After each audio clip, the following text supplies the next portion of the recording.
Alléluia, que toute la gloire revienne à notre Seigneur Yahushua.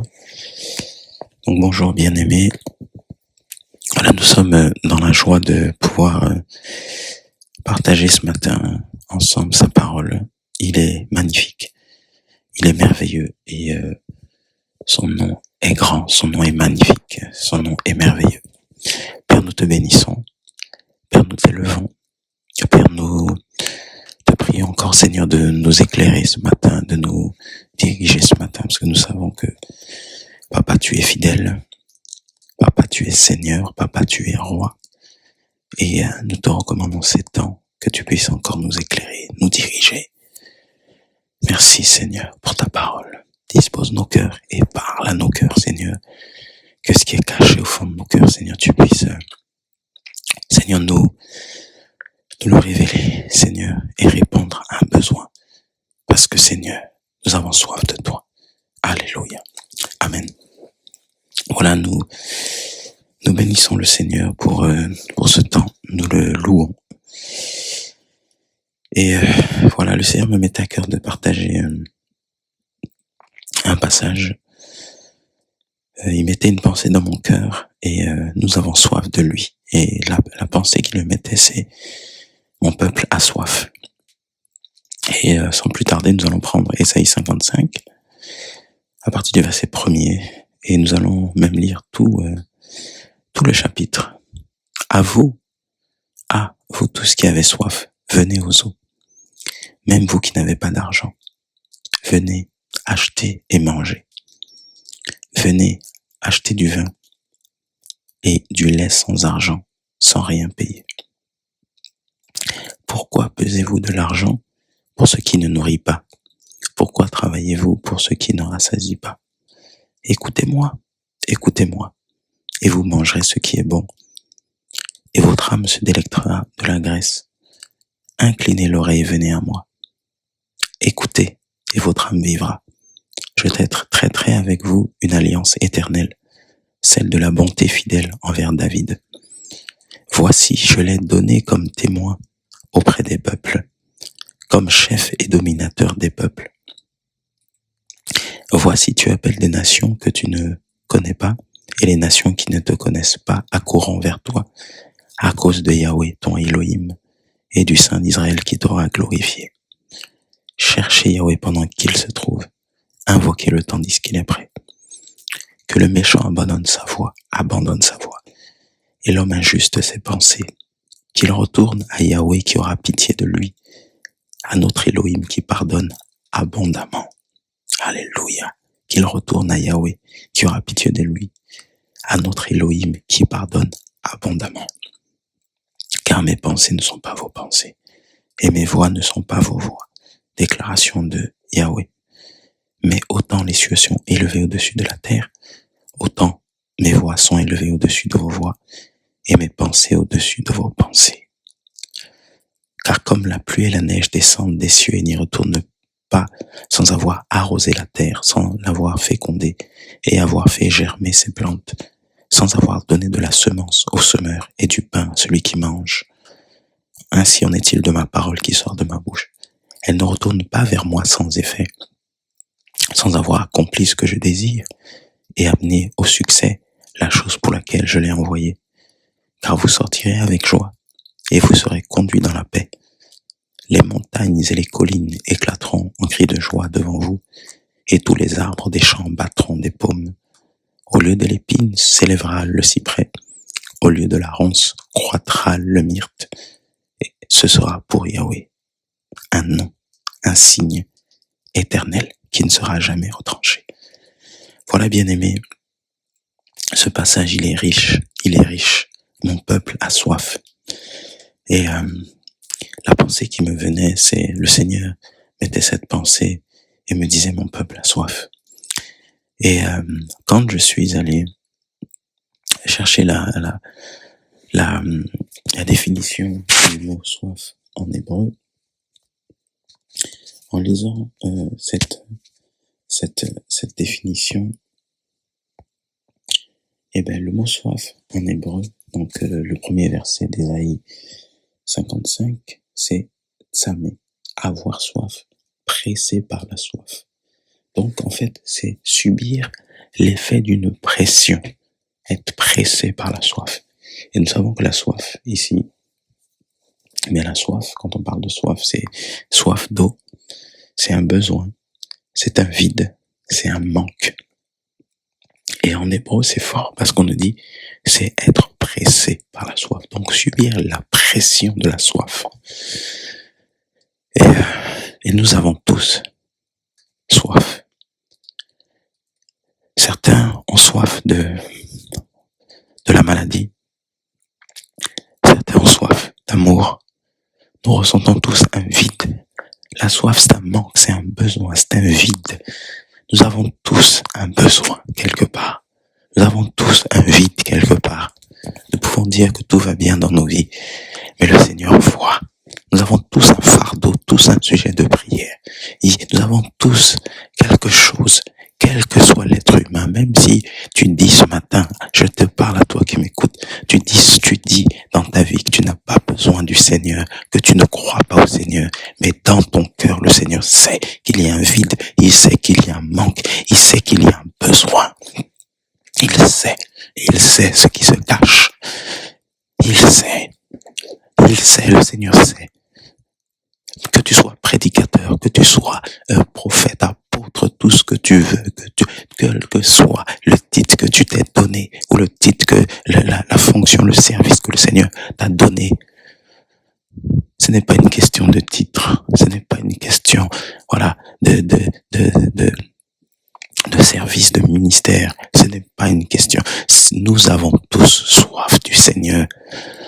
Nous avons tous soif du Seigneur. Tous. Nous avons tous un manque, tous un vide, tous un fardeau, tous un besoin, tous un sujet de prière qui nous ronge, un sujet de prière que nous nous soumettons au Seigneur. Certains se vident. C'est le péché, c'est la soif du péché. C'est le péché. L'ennemi presse certains et les pousse à la convoitise, à la masturbation, à l'impudicité, à la séduction. Oui, certains sont poussés par l'ennemi, pressés par l'ennemi. Je me souviens d'une jeune fille pour qui nous avions prié. Et cette fille pouvait coucher avec plus de 5 hommes dans la journée. Une jeune fille, une jeune, elle avait moins de 20 ans. Et sa délivrance était terrible. Et elle confessait en disant qu'elle pouvait aller avec plus de 5 personnes. Et elle disait elle ne pouvait pas s'empêcher comme ça. Elle pouvait pas s'empêcher. Je crois 5, oui, elle disait au moins 5. Elle ne pouvait pas s'empêcher. C'était une pression possédée. Elle avait besoin de Yahushua, besoin de délivrance.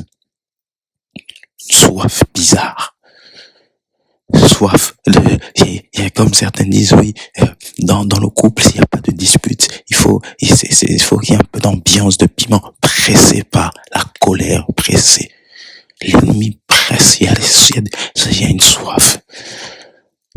Pressé, un vide. Tu n'as pas connu l'amour du père, tu n'as pas connu ton père, tu n'as pas connu ta mère, ou peut-être que tu les as connus, mais vous avez vécu une situation difficile, une enfance difficile. Le vide, le manque d'amour. Et c'est pour ça, comme cette femme samaritaine dans Jean 4, le Seigneur lui dira, où est ton mari? Jean 4, cette femme samaritaine qui allait puiser de l'eau, parce qu'elle avait soif, elle allait puiser de l'eau, au puits de Yaakov. Elle allait puiser de l'eau au puits de Yaakov, elle avait soif. Et oui, elle pensait que elle allait pour avoir de l'eau du puits de Yaakov. Mais le Seigneur lui dira, celui qui boit de cette eau-là du puits de Yaakov, il a encore soif. Il a encore soif.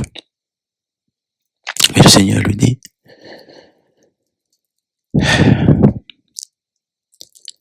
si tu connaissais le nom d'Élohim, Jean 4,10, et qui est celui qui te dit, donne-moi à boire, tu lui aurais toi-même demandé à boire, et il t'aurait donné de l'eau vive. Il t'aurait donné de l'eau vive. La femme lui dit, Seigneur, tu n'as rien pour puiser, et le puits est profond. Verset 11, Jean 4, 11, d'où aurais-tu donc donc cette eau vive. Es-tu plus grand que Jacob notre père qui nous a donné ce puits et qui en a bu lui-même, ainsi que ses fils et son bétail? Et Josué répondit et lui dit, quiconque boit de cette eau-ci aura encore soif. Jean 4,13. Mais celui qui boira de l'eau que je lui donnerai n'aura jamais soif. Mais l'eau que je lui donnerai deviendra en lui-même une source d'eau qui jaillira jusque dans la vie éternelle. Le Seigneur va lui dire, celui qui boit de l'eau de Jacob là, du puits de Jacob, il aura encore soif. Mais celui qui boit de l'eau que je lui donnerai n'aura jamais soif. Cette femme était perturbée, bouleversée. Elle allait au puits de Jacob pour avoir de l'eau, parce qu'elle avait soif, elle avait besoin d'eau. Il n'y avait plus d'eau. L'eau, c'est la vie. Un être humain, et là je dis bien un être humain, je dis pas un chrétien, un être humain, peut vivre, ne peut pas vivre sans eau. Il peut tenir quelques heures, quelques jours, selon le lieu où il est, selon le lieu où il est, selon la température, là où il est. Mais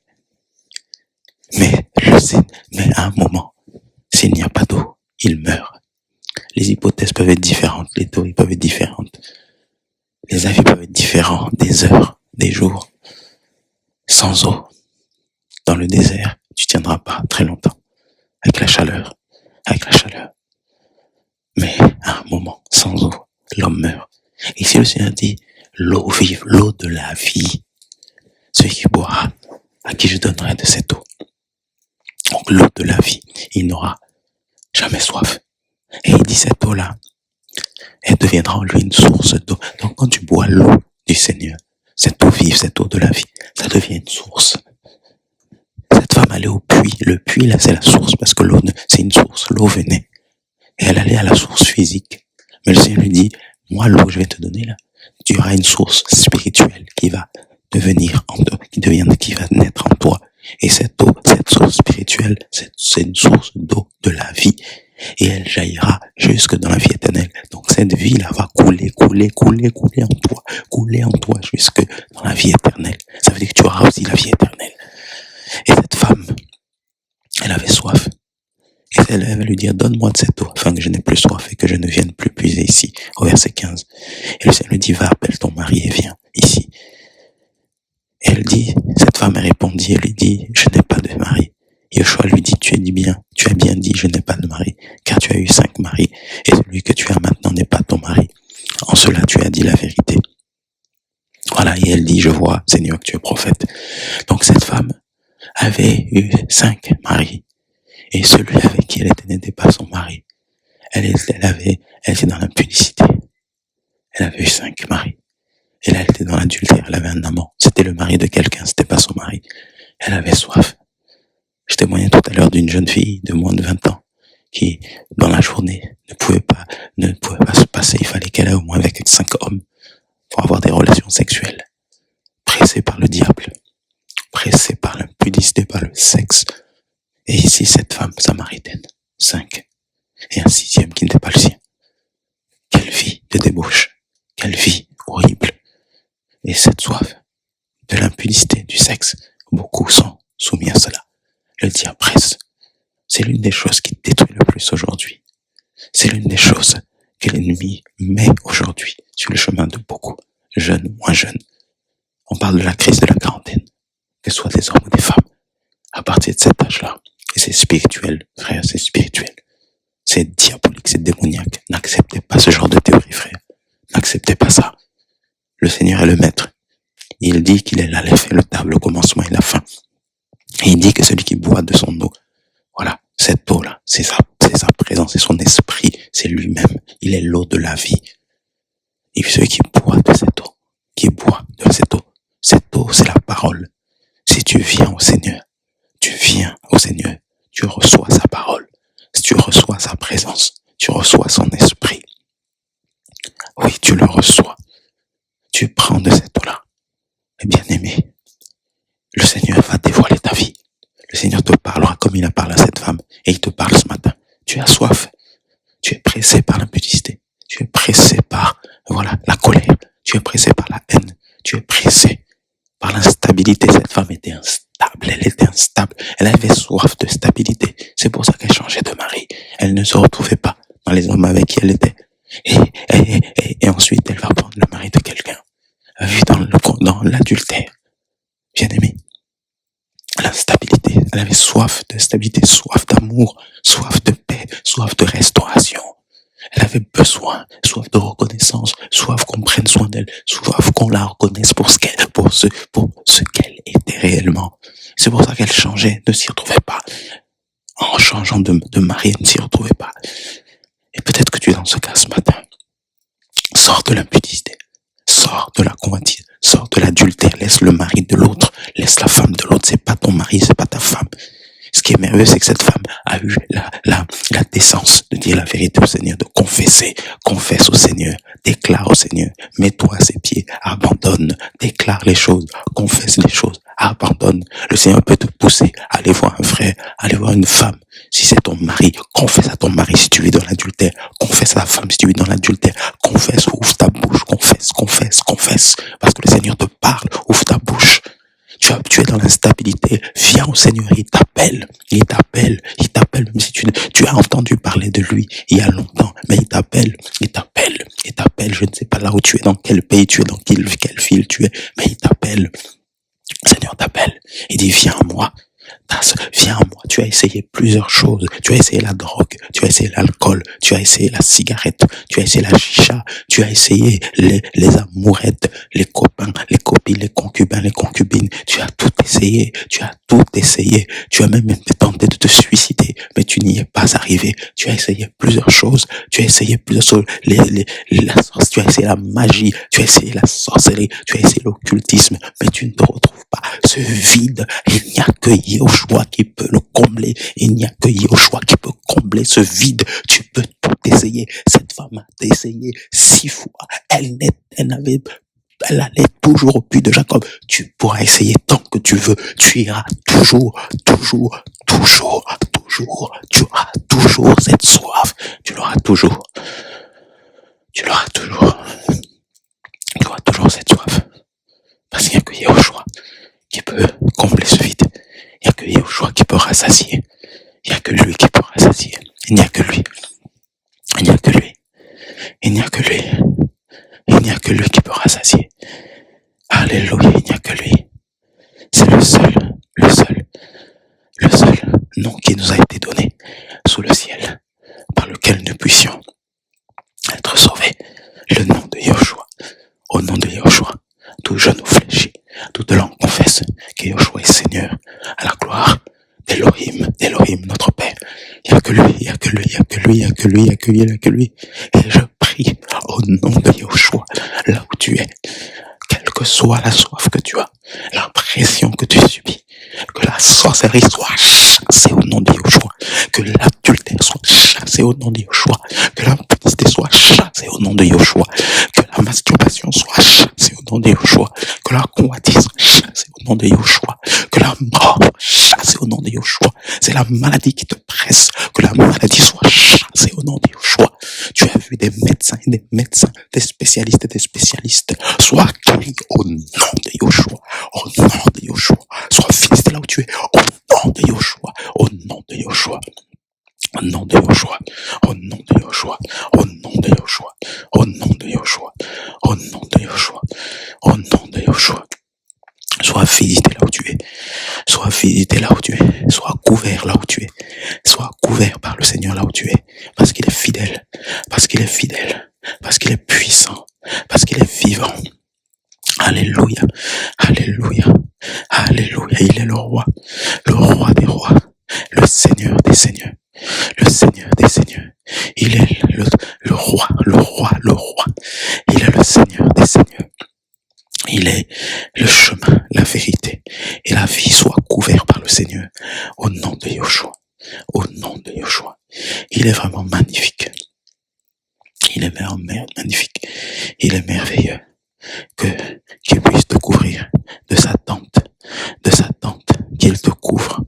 Allez, quelle que soit la soif que tu as, sache, tu vas tourner en rond. Cette femme tourne en rond et beaucoup tournent en rond. Mais c'est lui le Seigneur. Il est l'eau de la vie. Il est l'eau de la vie. Il est la source. Sache-le. Il est la source de tout. La source du bonheur, c'est le Seigneur. La source du pardon. Oui, tu as soif du pardon. Tu es rongé par une situation. Tu n'arrives pas à pardonner. Tu es rongé parce qu'on ne t'a pas pardonné. Tu es rongé parce que cette situation n'est pas réglée. Tu te dis que c'est injuste. Tu as soif de justice. Oui, tu as soif. Comme dit le livre de Matthieu. Bénis, heureux ceux qui ont soif de justice. Alléluia, parce qu'ils seront rassasiés. C'est le Seigneur qui rassasie. Dépose cela au pied du Seigneur. Dépose au pied du Seigneur. Tu es rangé, pressé par cela. Lève-toi, va voir cette personne et parle. Ouvre ta bouche, dépose ton fardeau. Dis-lui que tu as été blessé. Dis-lui que tu as été offensé. Et parlez, partagez. Et s'il craint le Seigneur, priez ensemble. Et le Seigneur il va combler ce vide. Le Seigneur va assouvir cette soif. Et tu seras en paix. Tu seras en paix. Tu seras rassasié. Rassasié. Ça t'a tellement blessé. Ça t'a tellement heurté. Ouvre ta bouche. Ouvre ta bouche. Dépose cela au pied du Seigneur. Libère ce frère. Libère cette sœur.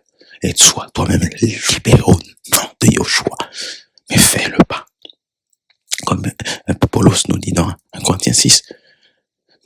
Nous pouvons aussi supporter quelque injustice. Le Seigneur te dit, dépose ça. Ça fait des années que ça dure. Dépose. Jette-moi ce carnet. Le Seigneur te dit, jette ce carnet. Tu as noté tout ce que ton mari t'a fait, tout ce que ta femme t'a fait, tout ce que les bien-aimés te font, tout ce que les gens de ta famille te font.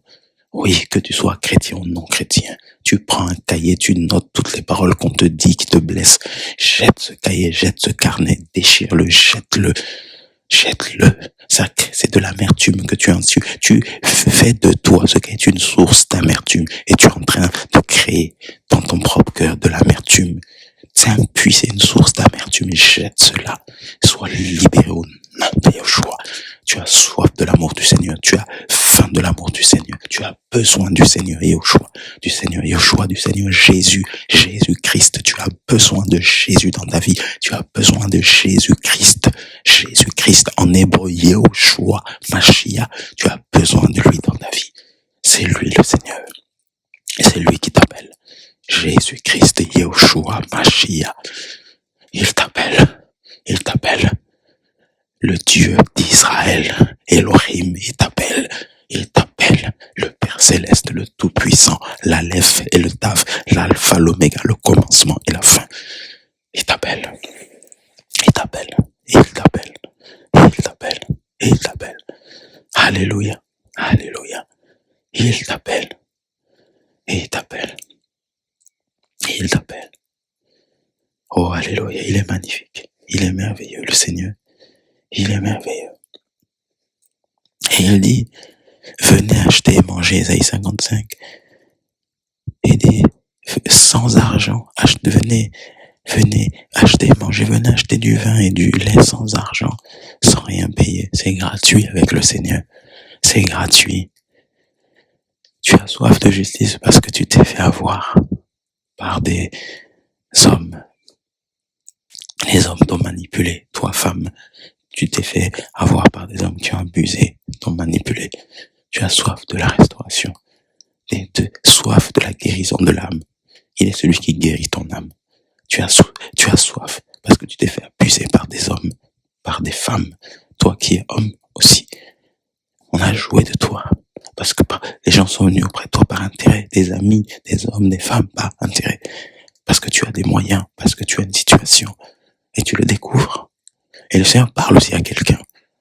Le Seigneur te parle ce matin. Ceux qui sont avec toi. Le Seigneur parle à une personne ce matin. Ceux qui sont avec toi le sont parce que ils sont là par intérêt. Ils sont là par intérêt.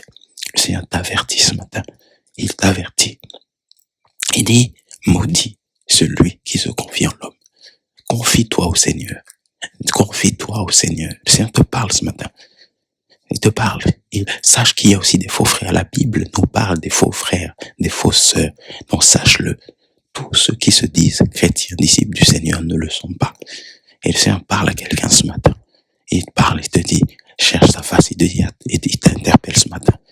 Les hommes, les femmes qui sont autour de toi ne marchent pas forcément avec lui. Il t'interpelle, l'homme ou la femme avec qui tu veux t'engager par rapport au mariage. Prie réellement le Seigneur. Rassure-toi que c'est vraiment l'homme ou la femme que Dieu t'a donné. Parce qu'il parle à quelqu'un ce matin. Il parle à quelqu'un ce matin. Il te parle. Tu as une forte pensée, une forte conviction dans ton cœur que certains profitent de toi. Le Seigneur te parle. C'est pas tes propres pensées, c'est réel. Sois vigilant. Je parle à quelqu'un. C'est prophétique. Ouvre. Laisse le Seigneur t'ouvrir les yeux. Et tu verras. Tu verras. Vous savez, bien aimé, le Seigneur nous interpelle. Je parle pas de méfier, pas de la méfiance. C'est du discernement. Le Seigneur nous interpelle. Nous étions avec des frères, avec des sœurs il y a quelques années. Et comment le Seigneur nous a éclairés. Il nous a éclairés. Un frère avec qui on travaillait dans l'œuvre. À chaque fois que, ce frère se rendait dans un endroit où nous étions pas loin. Mais ce frère ne venait pas nous voir. Il ne venait pas nous voir. Et un frère va parler à ma femme et lui dire, tu sais pourquoi il vient pas vous voir? C'est à cause de toi. Parce que lorsque tu dis des choses, tu dis la vérité, ça dérange. Et bien aimé, au début je ne croyais pas. Mais avec le temps, le Seigneur a ouvert les yeux. Le Seigneur a ouvert les yeux. Et mon beau-frère et ma belle-sœur sont venus nous voir il y a quelques années. Et nous étions proches d'un couple. Et ils nous ont dit, faites attention, parce que ces gens-là sont là par intérêt. Et au fur et à mesure que les jours passaient, nous avons vu des choses. Le Seigneur nous a éclairé certaines choses. Il nous a ouvert les yeux sur certaines choses. Bien-aimés, soyez vigilants, soyez prudents. Le Seigneur nous donne le discernement. Et aujourd'hui, je vous assure que le Seigneur a fait le ménage autour de nous.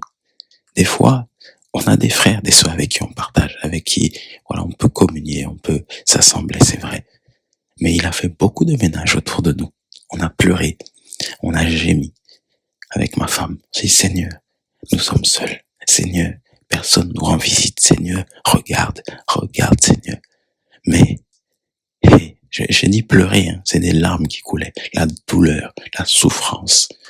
On se disait, mais Seigneur, pourtant, avant, lorsque nous étions dans telle assemblée, lorsque nous venions nous convertir, Seigneur, il y avait tant d'amis, tant de personnes. Moi, je me souviens, j'avais un appartement, et cet appartement, c'était comme juste un lieu pour dormir. J'étais tout le temps dehors quand j'étais célibataire, tout le temps à l'extérieur, tout le temps chez des frères, chez des sœurs.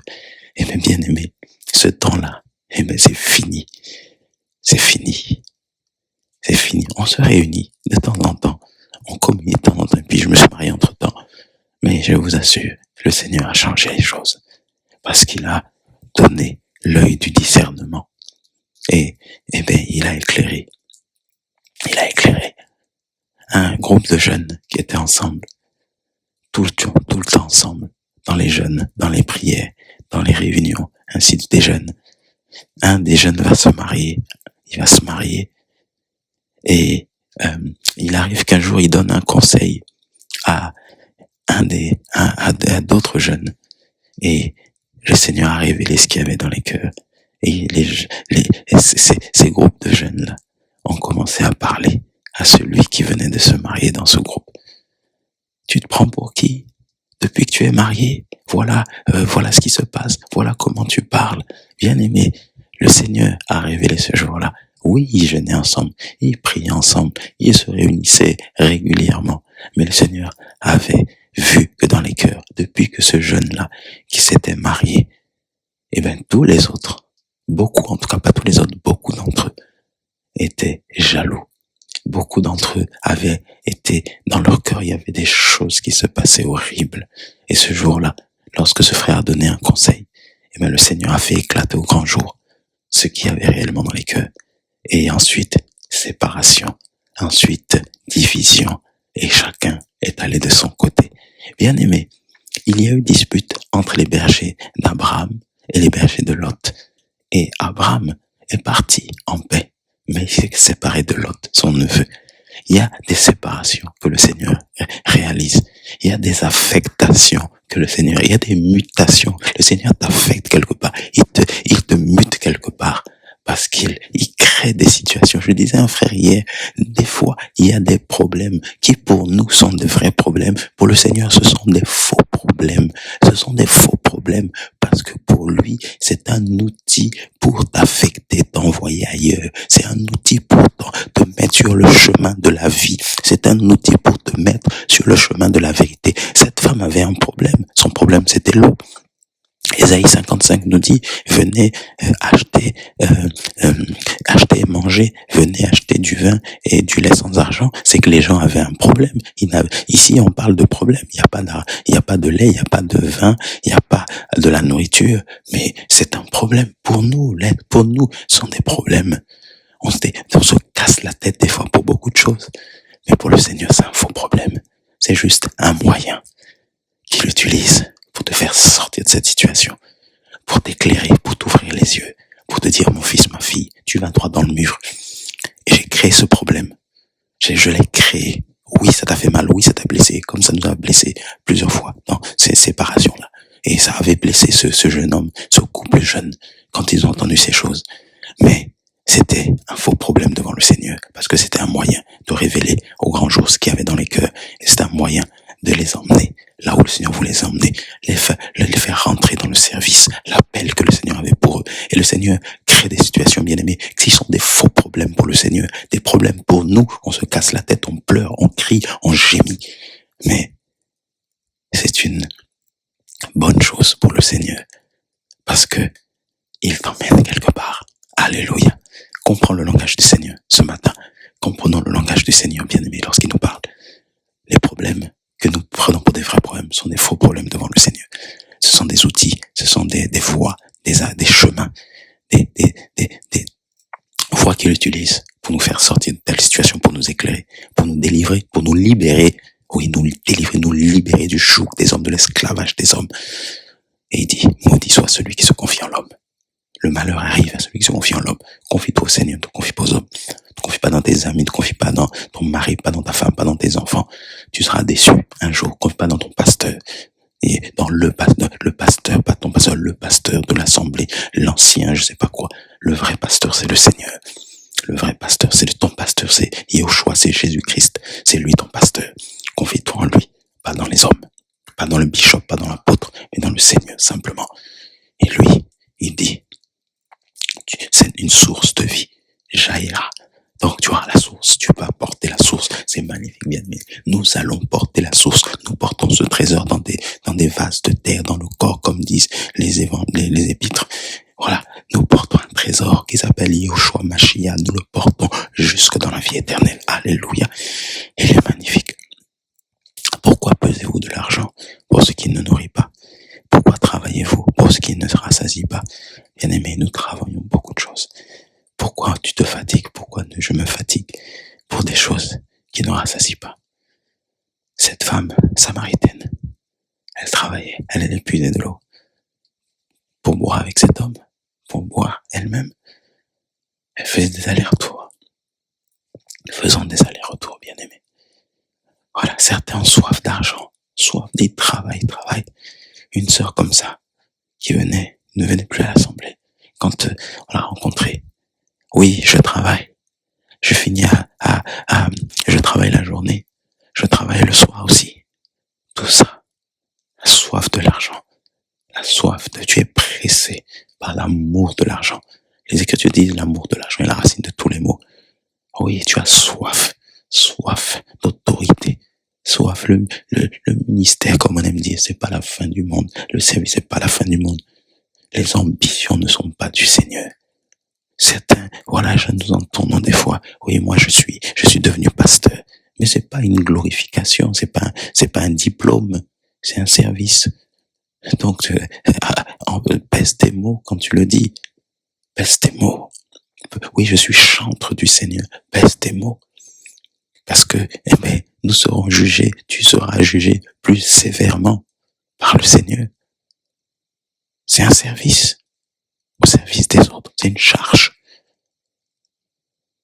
Alléluia.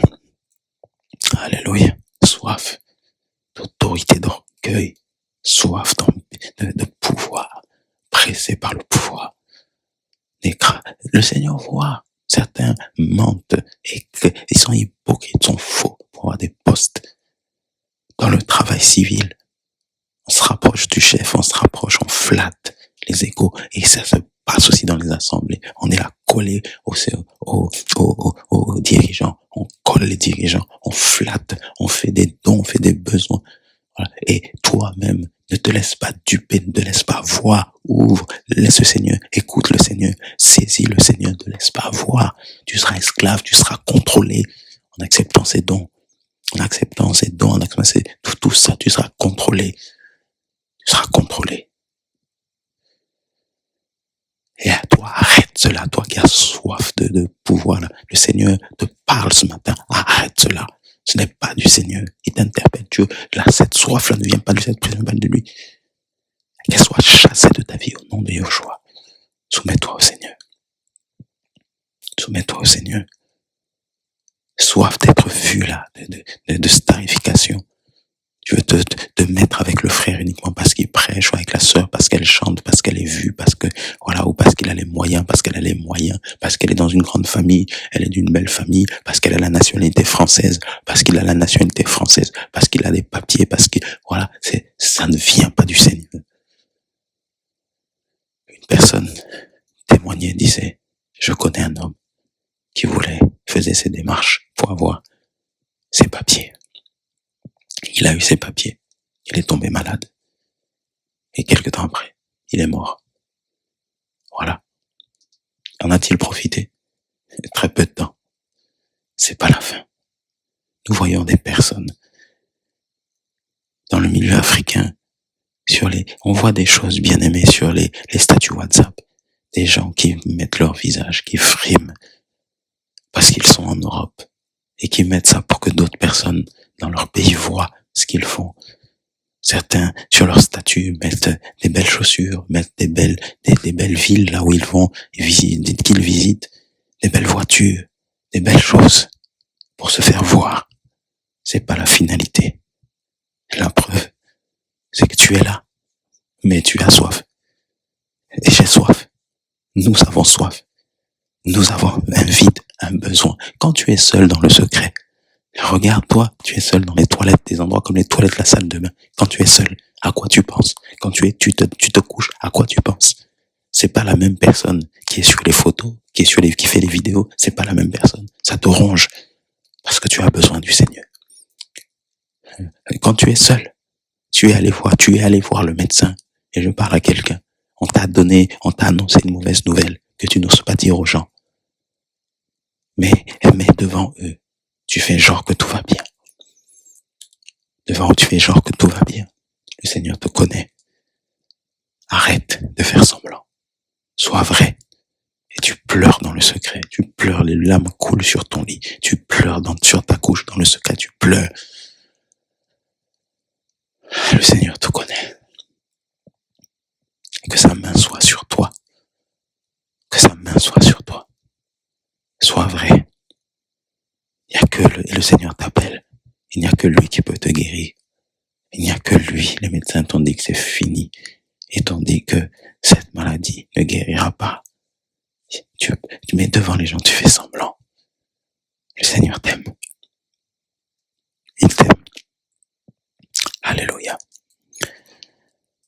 Il dit inclinez l'oreille. Ésaïe 55:3. Et venez à moi. Écoutez et votre âme vivra.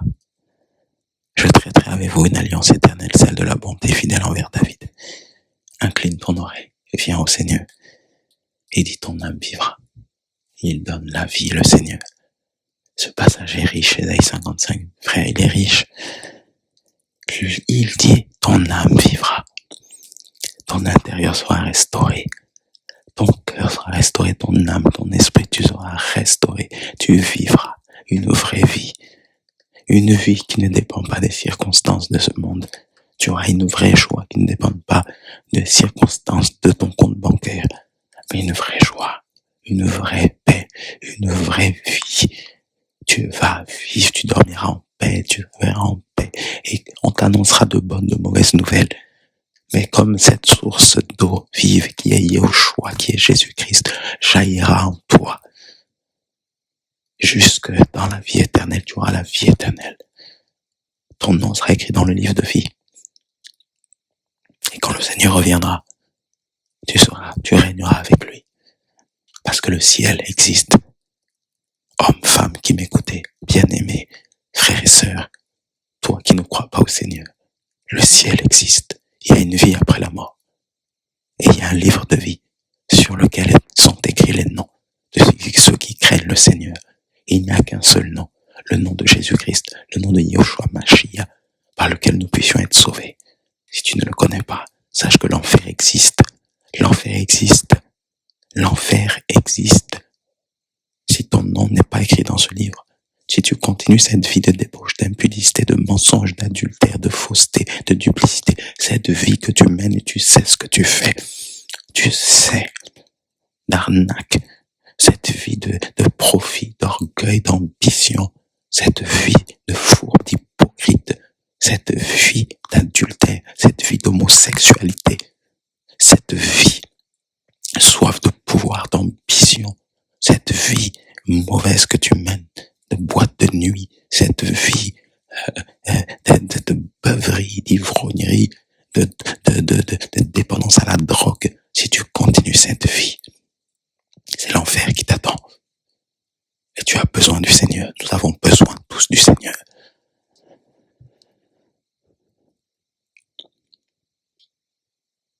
Inclinez l'oreille, venez à moi, écoutez, votre âme vivra.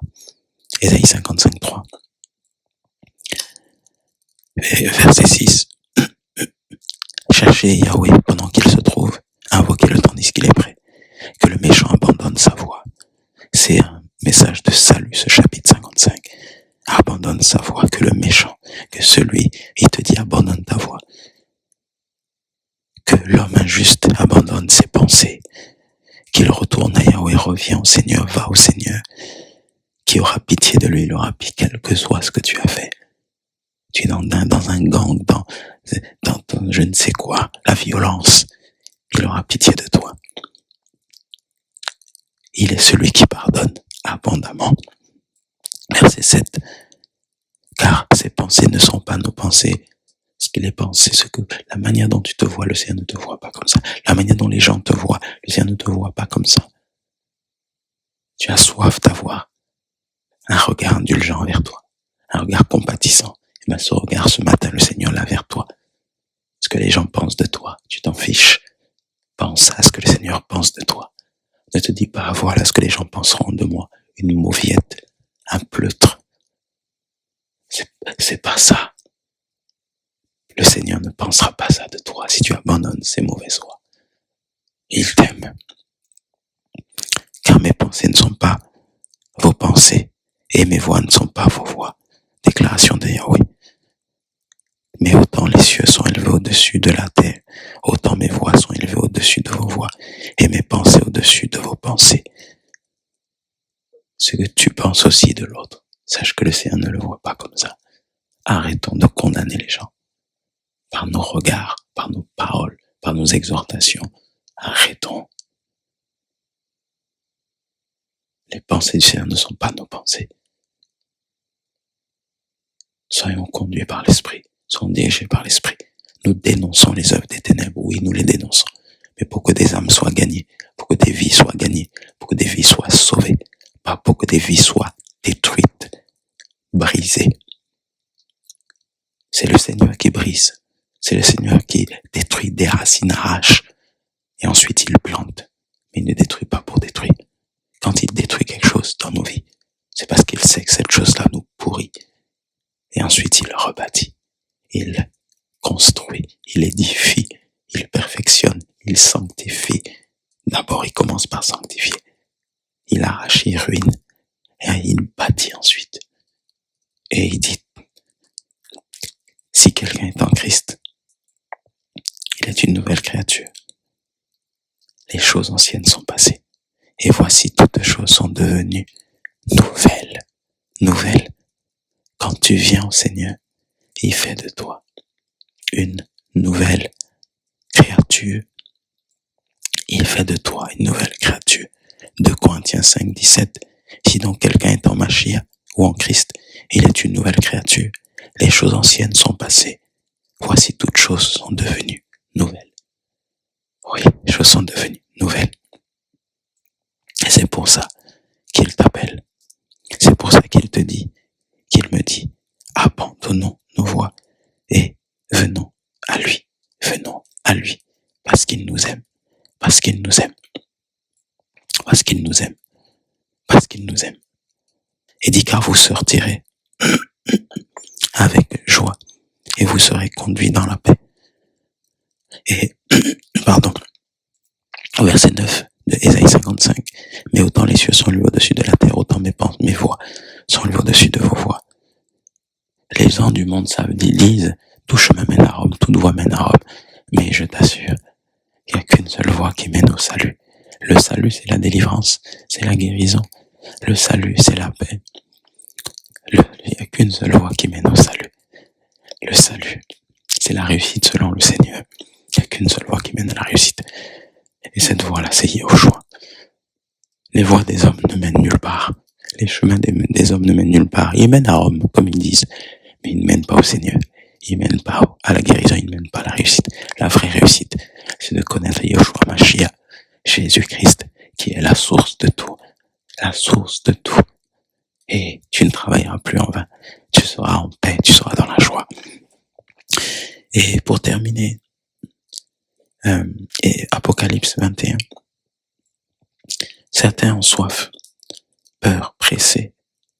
Et nous le ressentons tous, même si des fois nous ne l'avons pas. Mais nous sommes tous pressés par une chose qui s'appelle la mort. Beaucoup se posent des questions. Beaucoup se questionnent, ou sont questionnés, on leur pose des questions. Des questions essentielles qui arrivent dans nos cœurs. Pourquoi sommes-nous sur terre? Pourquoi sommes-nous appelés à mourir? Pourquoi? Où irons-nous après la mort? Même si on ne se la pose pas franchement, mais elle arrive cette question. Et c'est pour ça que certains disent, vivons notre vie à fond, profitons. Oui, profite. Mais sache qu'un jour tu seras devant le Seigneur. Sache qu'un jour tu auras à répondre de tes actes, de tes œuvres devant le Seigneur. Oui, tu es jeune. Dis-toi que tu es jeune, c'est bien. Mais sache que tout ce que tu fais là, tu auras à répondre devant le Seigneur. Et c'est pour cela que, comme nous voyons le livre d'Apocalypse 21, le Seigneur va dire une parole. Au verset 1er, et je vis un nouveau ciel et une nouvelle terre. C'est l'apôtre Jean qui va voir un nouveau ciel et une nouvelle terre. Et en fait, pour répondre à cette question, qu'est-ce qu'il y a après la mort? Le Seigneur a parlé à un homme qui s'appelle Jean dans la Bible. Et le dernier chapitre de la Bible s'appelle Apocalypse, Révélation en grec. Et révélation, pourquoi? Parce que le Seigneur a donné un éclairage. Dans une version de la Bible, on dit le découvrement. Donc découvrir le découvrement. Le Seigneur a parlé à l'apôtre Jean. Il lui a montré dans ce livre qu'après la mort physique, il y a une vie. Et c'était pour répondre à cette question que tout être humain se pose. Qu'est-ce qu'il y a après la mort? Et donc, pour répondre à ta question, pour répondre à cette pression que tu peux ressentir, parce que l'âge avance et tu te dis, où est-ce que je vais aller? Tu prends plus conscience des choses. Tu as fait une vie, tu as mené une vie compliquée et ton âge avance et tu commences à trembler. Les cheveux blancs arrivent, la barbe blanche, des poils blancs arrivent, des cheveux, très peu même, mais regardez comment nous tremblons. Et des rides arrivent sur notre visage, regardez comment nous tremblons. Et même des fois rien qu'à y penser pour ceux qui sont jeunes. Regardons comment les choses changent. Et il a touché un homme, il a parlé à cet homme. Et il lui a dit, écris ces choses. Écris ces choses. Il lui dit, écris. Au verset 5, et celui qui est assis sur le trône dit, et c'est Yahushua, notre Seigneur qui est assis sur le trône, voici je fais toutes choses nouvelles. Et il me dit, écris, parce que ces paroles sont véritables et certaines. Le Seigneur a demandé à l'apôtre Jean d'écrire ce qu'il voyait, pour que ça nous serve de témoignage à nous qui venions. Le Seigneur voulait que nous sachions, au travers de ces écritures-là, de ce passage, de ce livre, qu'après la vie, sur terre, après la mort, il y a une vie. Il y a vraiment une vie. Et c'est un message d'espérance pour éteindre cette soif. Et c'est la première raison pour laquelle nous croyons au Seigneur. C'est que nos noms sont écrits dans le livre de vie lorsque nous croyons à lui. Et nous voulons aller auprès du Seigneur. C'est une espérance qui est au-delà de tout. Il leur dit, et je viens de nouveau ciel et nouvelle terre, car le premier ciel et la première terre ont passé, et la mer n'est plus. Et moi, Yohanan ou Jean, je vis la cité sainte, la nouvelle Jérusalem ou Jérusalem, descendant du ciel, d'auprès d'Élohim, préparée comme une épouse qui s'est ornée pour son époux. Et j'entendis une grande voix.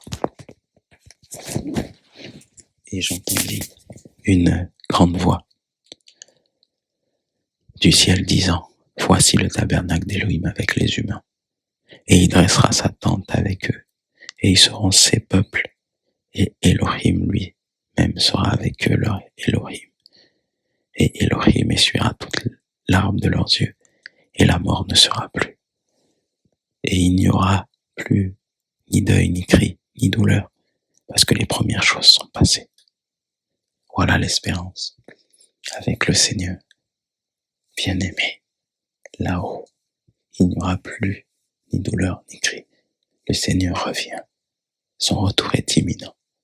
Les événements que nous voyons dans ce monde, tout ce qui se passe, tous dont a parlé Matthieu 24, les guerres, les bruits de guerre, les catastrophes naturelles, les pandémies, les pestes, toutes ces choses-là sont en train de se passer. Nous vivons une pandémie actuelle, mondiale, événement mondial, qui a paralysé l'économie du monde entier, qui a détruit des vies. Des entreprises ont fermé et ferment encore, font faillite. L'économie, une crise financière sans précédent, qui n'a pas eu lieu depuis les grandes crises financières précédentes, des années 70, de la Première Guerre mondiale. Il y a des choses terribles qui se passent. Des couples sont brisés, des vies sont brisées. Des pays sont en faillite. Il y a des choses terribles. Des familles sont en faillite. Parce qu'il y a un jugement du Seigneur. Parce que le Seigneur voit comment l'être humain est méchant. Le cœur de l'homme est tortueux par-dessus tout. Qui peut le connaître? Qui peut le sonder? Mais le Seigneur le sonde. Ce que nos yeux ne voient pas, lui, il voit l'invisible. Et bien-aimé, monsieur, madame, frère, sœur, toi qui m'entends, il est temps de revenir au Seigneur. Il est temps de venir au Seigneur, de revenir au Seigneur, de revenir à lui. Parce qu'il y a une espérance. Il essuiera toutes larmes de leurs yeux. Et il veut essuyer toutes les larmes de tes yeux aujourd'hui aussi. Et là, cette grande espérance, là où il n'y aura ni cri, ni douleur, ni deuil. Voilà, il n'y aura plus ça. Et verset 5, et celui qui est assis sur le trône dit, voici, je fais toutes choses nouvelles. Et il me dit, écrit, parce que ces paroles sont véritables et certaines. C'est Apocalypse 21, à partir du verset 4, et l'on vient de lire le verset 5, le verset 6. Et il me dit, c'est fait. Moi, je suis l'Aleph et le Tav, l'Alpha, l'Oméga dans d'autres versions, le commencement et la fin. À celui qui a soif, je donnerai de la source de l'eau de la vie, gratuitement. Voilà. Voilà. Alléluia. Il nous donne de l'eau de la vie gratuitement. Le ciel existe, la nouvelle Jérusalem, la ville sainte existe, le paradis existe. Que le Seigneur nous bénisse et que nous puissions avoir cette espérance. Que la mort te presse, sache-le. Crois au Seigneur et il te réserve cela. Il te réserve le paradis. Il te réserve le paradis. Il te réserve cela. Alléluia. Il te réserve cela. Il te réserve cela. Il est magnifique. Il est merveilleux. Il est grand, il est puissant. Il est grand, il est puissant. Il est au-dessus de tout. Il est puissant. Et Apocalypse 20 nous dit, au verset 11, on va terminer par là. Et je vis un grand trône blanc, et celui qui était assis dessus. Le ciel et la terre s'enfuirent de devant sa face, devant la face d'Élohim, de Jésus, de Yeshua. Et l'on ne trouva plus de place pour eux. Et je vis les morts, les grands et les petits, qui se tenaient devant Élohim. Des livres furent ouverts, et un autre livre fut ouvert, celui qui est le livre de la vie. Des livres furent ouverts, et un autre livre fut ouvert, celui qui est le livre de la vie. Et les morts furent jugés d'après les choses écrites dans les livres, selon leurs œuvres. Voilà. Et le verset 15, « Et quiconque ne fut pas trouvé écrit dans le livre de vie fut jeté dans le lac de feu. » C'est toujours dans l'Apocalypse. C'est des choses que notre frère Jean l'apôtre a vu, ou Yohanan a vu. Et le Seigneur lui a dit, comme vous l'avez lu avec moi dans Apocalypse 21, c'est donc le chapitre qui suit le verset, le chapitre 20, et dit écrit, car ces paroles sont véritables. Je vous assure que c'est vrai. C'est la vérité. Même si tu ne crois pas, toi qui m'entends, sache-le, qu'il y a deux choses après la mort physique. Soit tu vas auprès du Seigneur, c'est la vie éternelle, là où il n'y a plus de cris, ni deuil, ni douleur, ni larmes. Soit tu vas là, dans le lac de feu. Quiconque ne fut pas trouvé fut jeté dans le lac de feu, l'enfer. Seigneur, merci. Parle encore, dispose nos cœurs, continue ton œuvre. Merci pour ce partage, parce que tu es bon, parce que tu es magnifique, parce que tu es merveilleux. Que vraiment, Seigneur, la soif que nous avons, Seigneur, tu puisses, Seigneur, l'assouvir, nous rassasier. Oh Yahweh, que cette parole, Seigneur, produise du fruit dans nos vies, et que tous ceux qui l'écouteront, Seigneur, tu les visites. Tu les visites. Papa, merci. Merci. Tu es la vraie vie. Je veux récemment te remercier, te glorifier. Et que la vie coule dans la vie de toute personne qui écoutera ce message. Que ta vie coule, Seigneur, que ta vie coule. Que la source d'eau vive, jaillisse. Et c'est, Seigneur, cette source que tu es Yeshua, que tu es Jésus, cette source qui nous permet de tenir jusqu'au bout, de ne rien lâcher. Alléluia, qui nous permet de n'aller voir nulle part, de reconnaître le vrai du faux. Seigneur, merci que cette source jaillisse en nous. Emmène-nous, dirige nos pieds, nos pas, nos mains, nos yeux, nos oreilles, nos bouches, à nous incliner, à fléchir devant toi. Et que nous venions à la source, que nous buvions de cette eau jaillisse, cette eau en nous, crée cette source qui jaillira, Seigneur. Et nous n'aurons plus jamais soif, quelle que soit la situation, quel que soit le problème, quel que soit l'événement. Nous serons rassasiés et nous regarderons à toi, nous crierons à toi. Sois béni, sois élevé, au nom de Yeshua. Amen. Soyez bénis et à bientôt.